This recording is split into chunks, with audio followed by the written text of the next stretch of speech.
City and in the territory on west, there's just one way to handle the killers and the spoilers, and that's with a U.S. Marshal and the smell of gun smoke.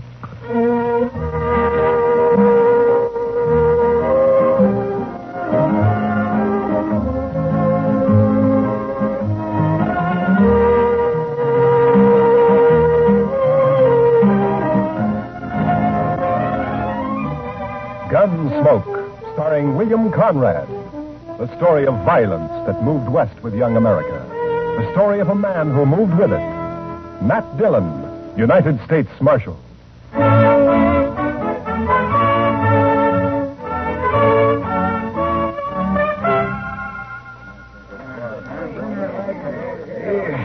Howdy, Marshal. Hello, Mr. Biggs.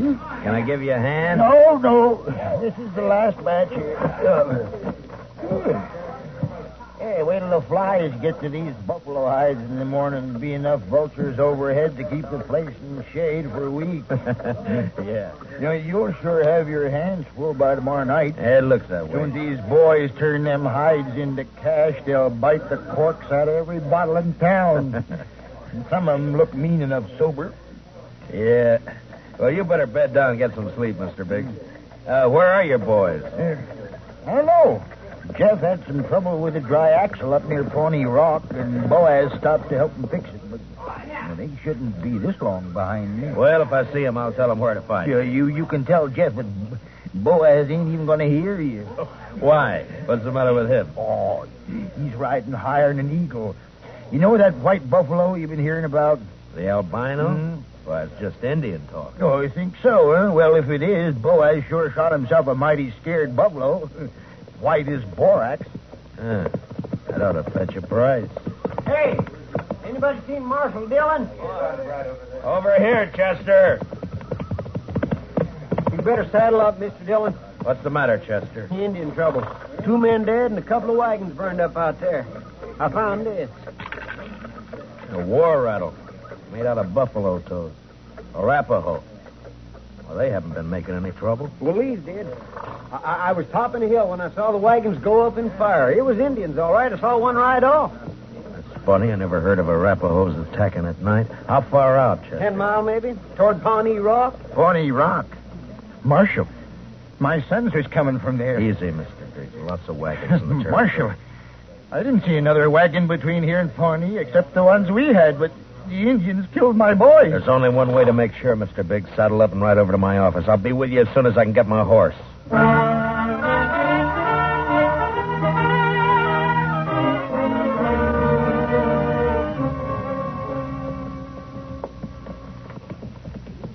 I cut back through those button willows over there when I spotted the wagons being fired. We must be close to it, then. Just over there. Right down yonder. See him? Yeah. I see him. We rode up and dismounted. The last glint of hope in Mr. Biggs' eyes died. His boys were there, all right. And it wasn't nice to see. Kill him. I'll get him first. I'll murder every redskin in the territory. We got to bring your sons in, Mr. Biggs. You know what the morning's going to be like. You don't want to leave them out here. Now, come on. Hey, look. Down there by the stream. Yeah, 4 of them. And they're not saddle horses. Mr. Biggs. Mr. Biggs. You recognize those horses down there? Yeah. I know them. Teams belong to Boaz and Jeff. Indians must cut them loose from the wagons before they fired. Doesn't that seem curious to you, Chester? In what way, Mr. Dillon? Why didn't they take the horses with them? Yeah. What are you thinking, Marshal? No burned hides in those wagons. So they stole them. Yeah, they stole them. But Boaz and Jeff both have their rifles there beside them, and the horses are left behind, too. Horses and guns are the first things Indians would go for. What are you looking for, Mr. Dillon? Those buffalo hides weren't carried off without wagons. Yeah, here. Marks the 2 other wagons here, and they're fresh. I didn't see any other wagons, only these. Well, they'd finished and gone before you got here, Chester. Well, yeah, but I'd have caught up to any wagons on the trail to Dodge. Did you go by regular trail? Well, no, I figured the Indian I saw wasn't alone. I didn't want to get bushwhacked further on. You didn't see any Indian, Chester. But Mr. Dillon, just as plain No Indian would leave guns and horses. This job was done by white men. They didn't take anything that could be recognized or identified. You mean somebody's in Dodge by now? With the hides my boys worked and sweated to get?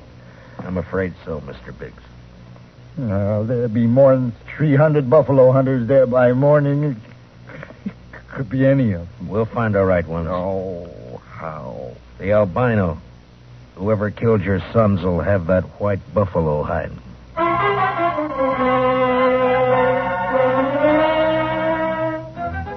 It was almost sunup when we got back to town, and more wagons had jammed the main street lining up for the unloading barns. I rode down the line, looking them over one by one. Howdy, Marshal. Some of the men would take their money, drink it up, and drift away. Few would stay long enough to be buried on Boot Hill. Then suddenly a wagon driver up ahead pulled out a line. Oh, hey, wait a minute. Oh, hold it there. Take your hands on that key. I'll take my hands off as soon as you get back to your place. Oh, I'm tired of waiting now. Let go of that bit, mister. Don't do that, stranger. Get your hand away from that gun. Well, now, you know there's any law around you. There is, so don't try making your own. You got no right grabbing my team. I got plenty right when he tries to horn in front of me, Marshal. That's a lie, Marshal. He cut Never in mind. You both want to cool your heads out in jail? Now, what's your name? Tennessee's good enough. A lot of people from Tennessee coming into the territory. Most of them are pretty peaceful. That sounds like you're saying I'm not. You move pretty fast for that gun.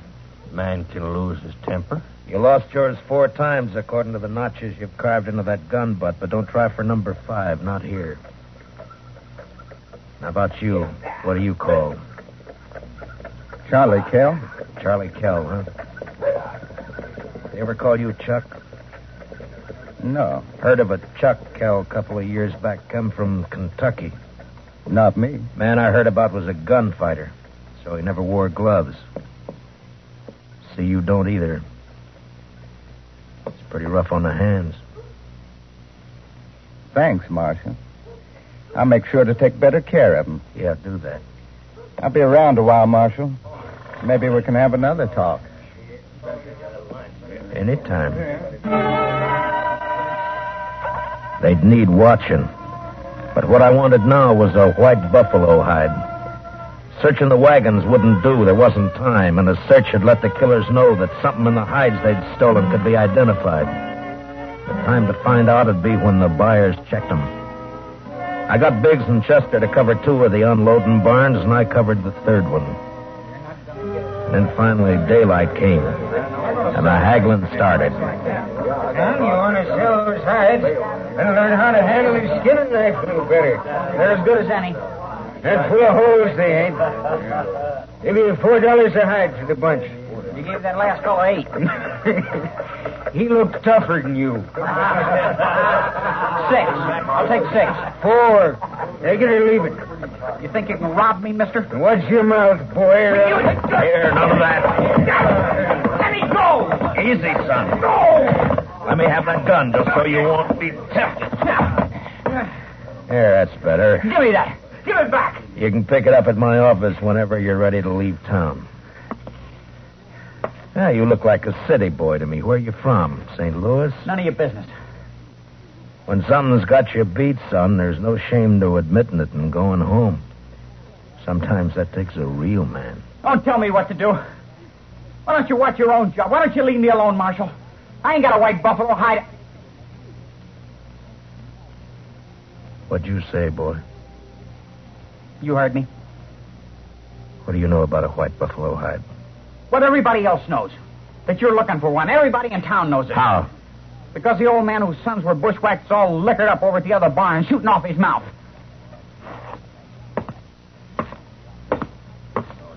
Don't go away mad, Marshal.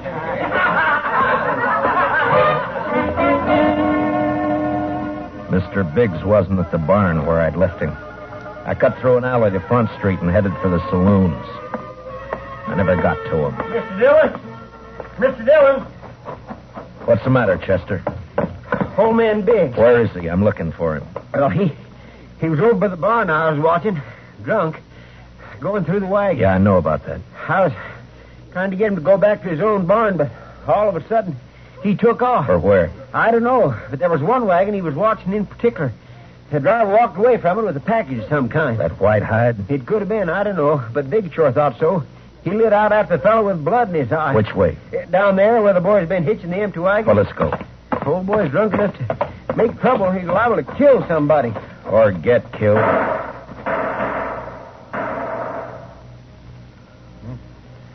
Too late, Mr. Dillon. Yeah. It came from there behind that row of wagons. You stay here, Chester. Be careful, Mr. Dillon. When I rounded the corner wagon, Mr. Biggs was sprawled across a wagon tongue, his eyes dead and open, staring at the ground. And standing over him was Tennessee, a smile on his face, and his gun extended to me butt first. Looks like I'm in the mighty trouble, Marshal. He's dead, Tennessee. That's more than a mite. You take my gun for a while. You mean until after you hang?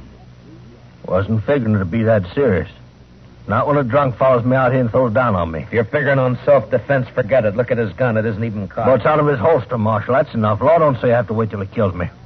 You'll have to make a jury believe that. No, you shouldn't have much trouble doing that, Marshal. What are you doing here, Mr. Kell? Oh, I just happened to follow Tennessee out here. Why? Well, you broke up our little argument in town. Thought I'd get him alone here. See if maybe he was still nursing a grudge he wanted to settle. But the old man beat me to it. Now, Tennessee here ain't exactly a friend of mine, as you know, but I hate to see any man hang when he ain't guilty. Is that your personal verdict, Mr. Kell? That's right, Marshal. The old man threw down on him, and Tennessee had to kill him in self-defense. Chester, Yes, sir, Mr. Dillon? which one of them had the package? This one. This is the fellow the old man was after. All right, Tennessee, where is it? I don't know anything about a package. Look in the wagon, Chester.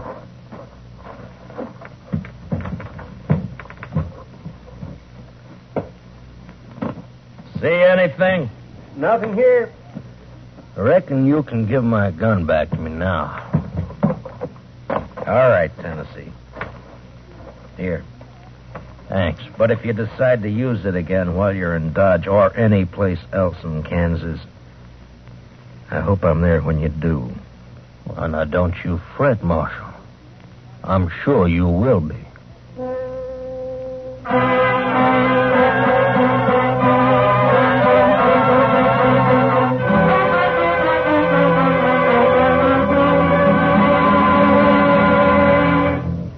We will return for the second act of Gunsmoke in just a moment. But first, action, excitement, thrills. That's Gangbusters. Gangbusters helps to fight crime by fearlessly naming the criminals. Listen for it later this evening on CBS Radio. Now, the second act of Gunsmoke.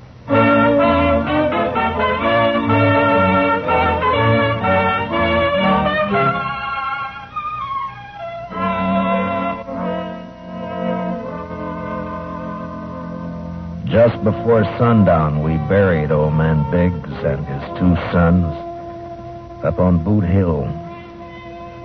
By the time the service was over and I rode down, darkness had fallen, and everything was going full blast.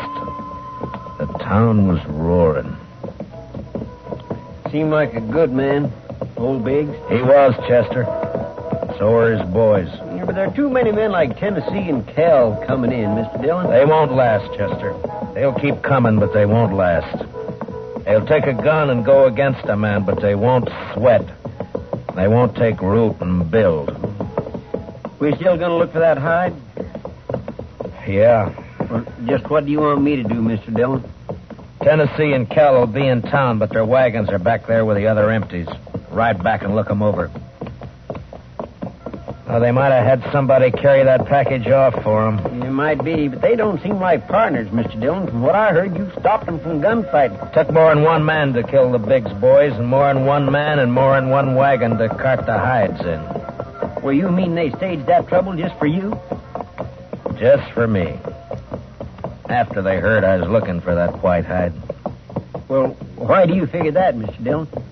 When gunfighters start for their guns, nothing stops them, Chester.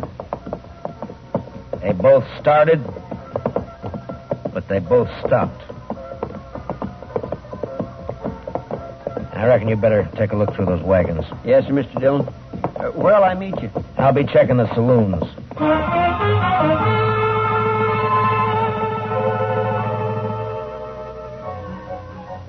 One by one, I made the stops. The Long Branch, the Alafraganza, the Texas Trail.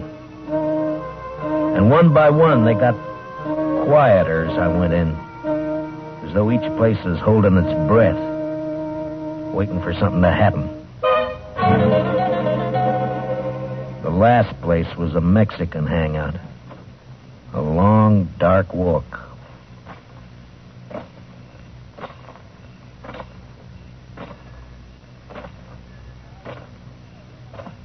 Hello, Marshal? Can't see me, can you, Marshal? No. No, I can't see you, son. Too bad. Because I got another gun.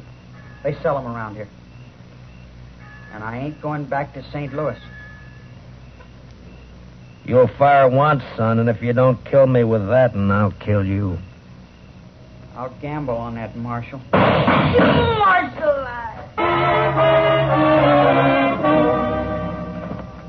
He lurched from the shadows into the street, staggered, and fell.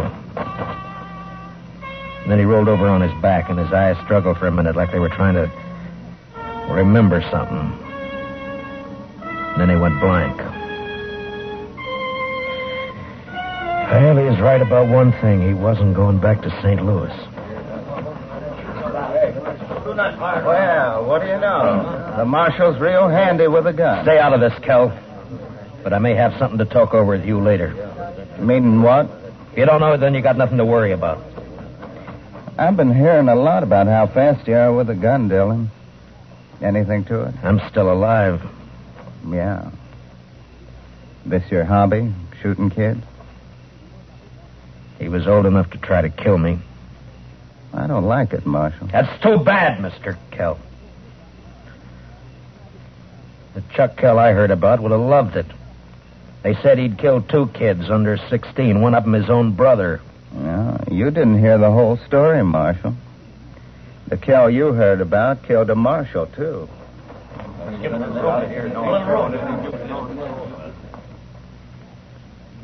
You made the bid, Mr. Kell. And you got a gun. Use it or I'll take it away from you. Come and get it. Anytime. Here it is.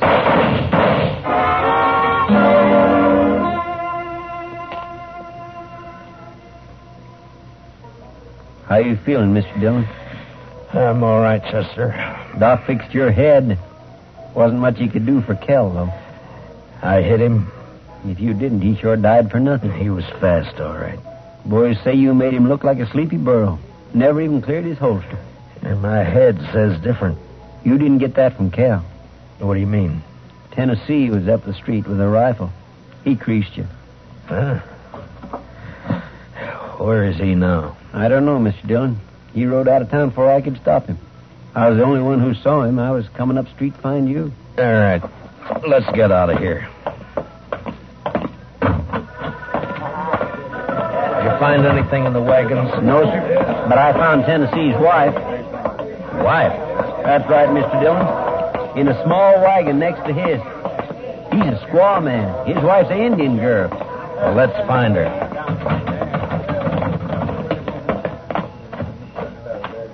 All right, Chester. Which way? Edge of town, Mr. Dillon. Well, let's go.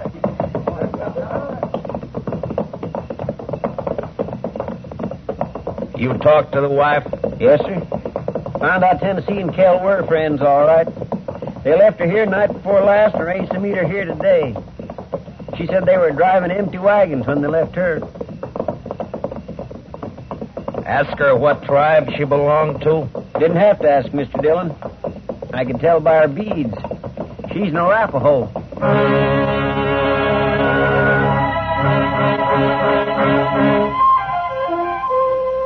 She was there, all right.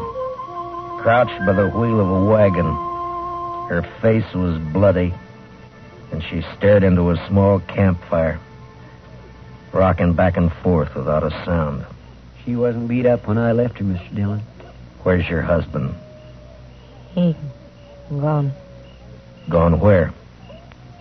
He gone. Tell me which way he went, and I'll bring him back to you. No. You lawman. Your husband had a white buffalo hide, didn't he? Tell me. No.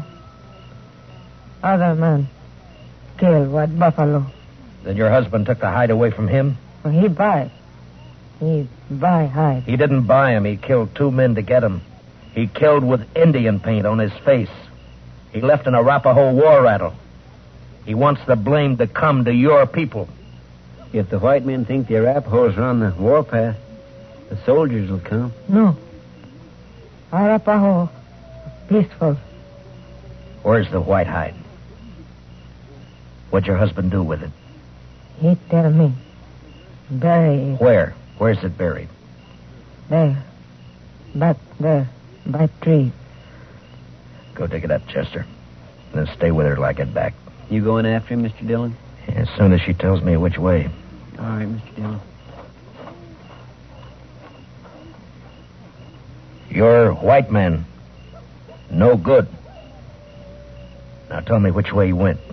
You let him go. He not come back. I can't let him go. If I do, the soldiers will come after your people.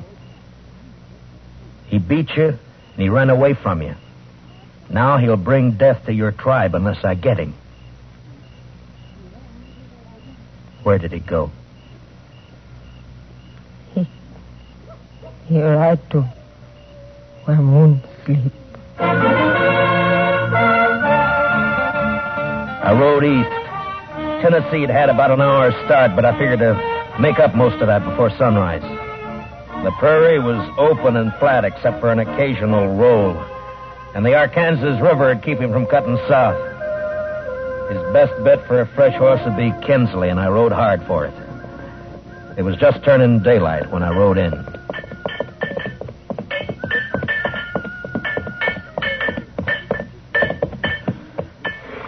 Well, howdy, Marshal. Morning. Good morning. Got a place I can water my horse? Throw off right there. Just let him loose. You'll find it. Thank you. Looks like you come a long way. Dodge. Another fella here just a few minutes ago been riding hard, too. He come from up Pawnee way, though. Tall, dark, riding a vinegar roan? Yeah, that's right. You get a fresh horse here? I'd send my boy out the corral to get one for him. He'll be back soon. You mean he's still here in town? Yeah. Asked about breakfast, so I sent him over to the widow Hilliard's place. Right over there, across the road. Thank you. I'll be back. Say, you after that fella, Marshal?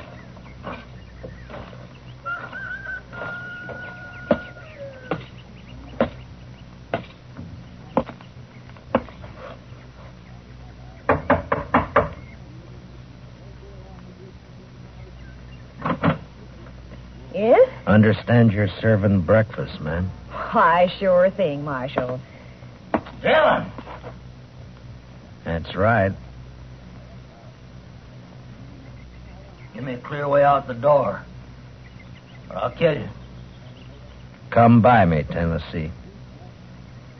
I'll come shooting. That's all right. But just be sure you get me this time.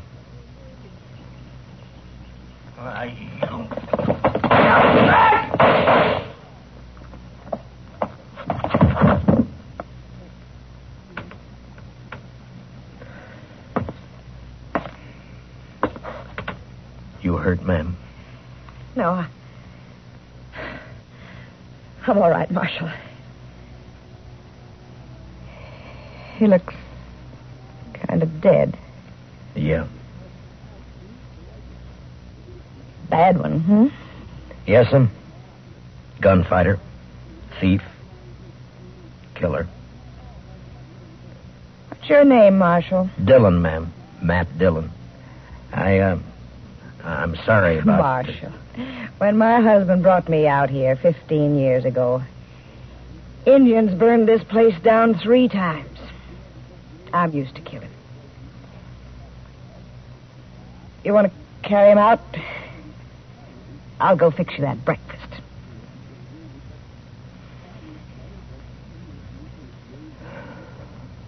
Thank you, ma'am. It's a long ride back to Dodge.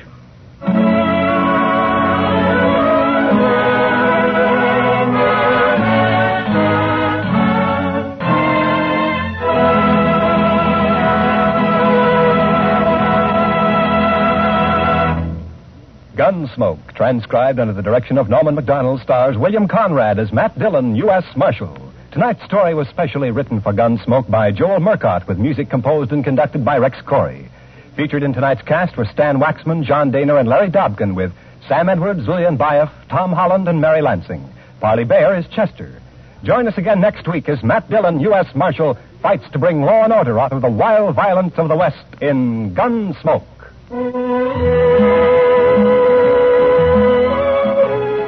Something new in CBS Radio Newsroom coverage, World News with Robert Trout presents as a special weekly feature an interview with a crack CBS Radio News correspondent. This correspondent flies in from his post overseas to give you his authoritative eyewitness viewpoint on latest developments. Tomorrow afternoon on most of these same stations, World News with Robert Trout. This is Clarence Cassell speaking. And remember, from now to November, you'll find intensive, impartial campaign coverage on the CBS Radio Network.